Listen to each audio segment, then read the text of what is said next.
Bonjour à toutes et à tous, ravi de vous retrouver pour une nouvelle vidéo dans The TN Show. Aujourd'hui, on est retourné dans le studio, notre studio habituel qu'on n'a pas véritablement quitté. C'est vrai que comme vous avez pu le remarquer, on n'est pas en live, puisque le live c'est sympa, on va en refaire, mais c'est un autre lien qu'on a avec vous, qu'on aime bien aussi. Mais c'est vrai que ça nous manquait de refaire des vidéos sur le canapé et c'est pour ça qu'on s'y est réinitié. Alors, aujourd'hui comme d'habitude, on va parler de l'actualité politique.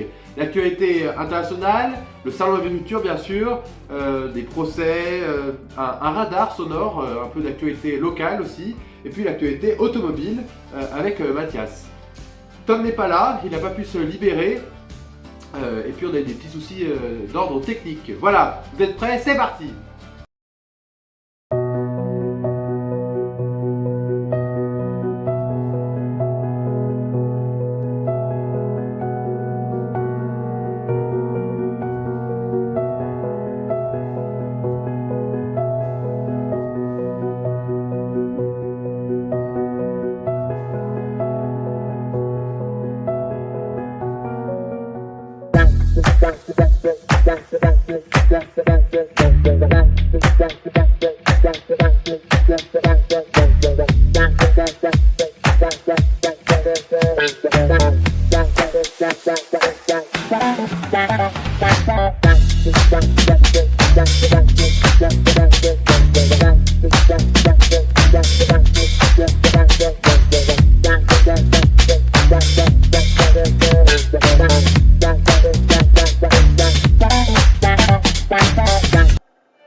On va commencer tout de suite avec le salon de l'agriculture qui a marqué l'actualité cette dernière semaine, qui est disponible jusqu'à dimanche. Donc ça a été comme chaque année, hein, le bal des personnalités, la succession de personnalités publiques, politiques qui se sont succédés dans les parcs de l'exposition à Versailles. Et donc très symbolique parce que là on est en pleine crise, c'était un moment très attendu, pleine crise agricole. Et donc c'était très tendu. Alors on va commencer le récit le samedi dernier. Emmanuel Macron, le président français, qui a inauguré, comme chaque année, le salon, mais qui l'a inauguré sous diverses tensions avec les agriculteurs. Il est resté sur place pendant 13 heures, c'était très tendu. Il y a eu de vives, pas altercations, mais débats, échanges avec les agriculteurs. Il est allé au contact, hein, ça on ne peut pas lui reprocher. Il a essayé de se montrer proche, au contact, mais tout en défendant ses propositions, son parcours, ses idées, et puis les mesures qui avaient été annoncées il y a quelques semaines par Gabriel Attal, le Premier ministre, pour faire face à la crise justement. Donc ça c'est Emmanuel Macron samedi dernier qui voilà, s'est vraiment fait chahuter pendant la journée. Ensuite on a eu dimanche et lundi Jordan Bardella, le président du Rassemblement National, qui lui est la tête de liste pour les européennes, donc pour le Rassemblement National, pour ce parti, qui lui est venu dimanche et lundi et qui a eu un accueil beaucoup plus chaleureux. Et là ça a joué sur la guerre des images, puisque voilà, on est dans le contexte électoral, et donc voilà, la guerre de l'image est lancée. Et donc c'est vrai que même si Emmanuel Macron a pâti de cette image où il y avait beaucoup de rejets, beaucoup de Macron démission, etc., qui étaient scandés par la foule, là Jordan Bardella c'est tout l'inverse, hein. Il y a eu beaucoup de selfies qui ont été pris, etc. Et donc c'était un accueil très chaleureux, qu'il a d'ailleurs lui-même mis en avant sur ses réseaux sociaux et sa communication politique. Ensuite, lundi, pardon, il y avait aussi la délégation LR, avec Éric Ciotti, le président du mouvement, François-Xavier Bellamy, qui est la tête de liste, et puis Céline Imard, qu'on a pu découvrir il y a quelques semaines, parce qu'elle est devenue la tête de liste numéro 2 de cette liste républicaine.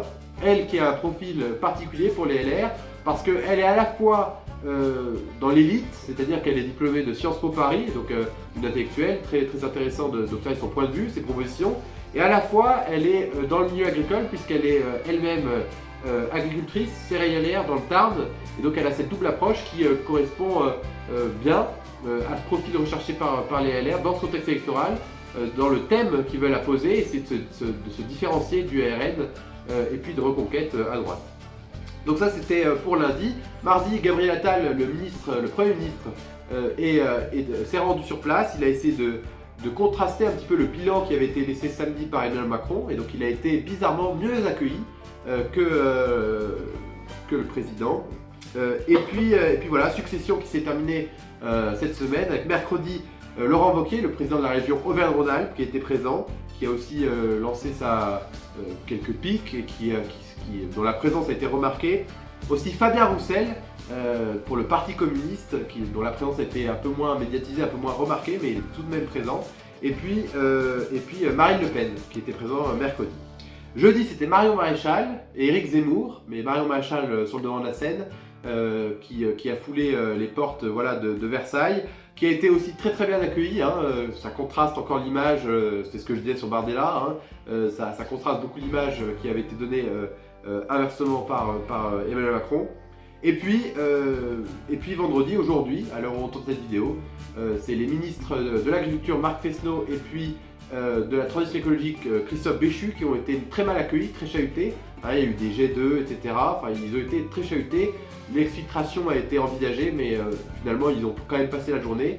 Mais c'est vrai qu'ils n'ont pas pu se rendre sur de nombreux stands. Voilà, ça c'était pour le salon de l'agriculture.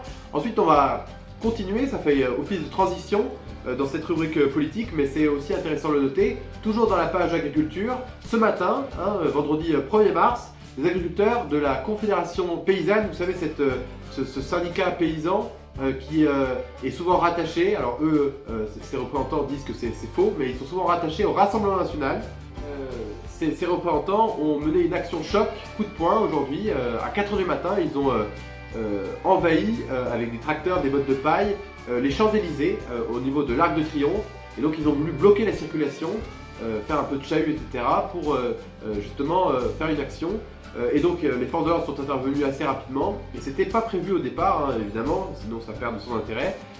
Et donc voilà, ça a été un succès pour eux. Qu'est-ce que c'était le but? C'était finalement de rendre hommage pour eux au suicide des agriculteurs, qui pour eux se suicident en toute impunité, pas de traitement médiatique sur le sujet, même si on en parle beaucoup depuis cette crise agricole ces dernières semaines.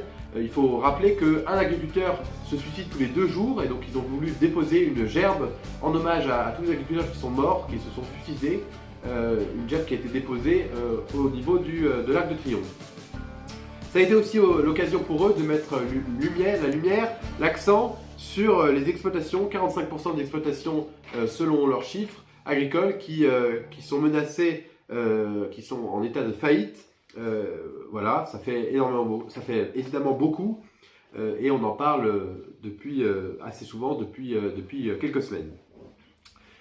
Donc les forces de l'ordre, je le disais, sont intervenues et il y a eu près de 60 arrestations qui ont été notées dans la journée, et puis on a appris après qu'ils ont été relâchés.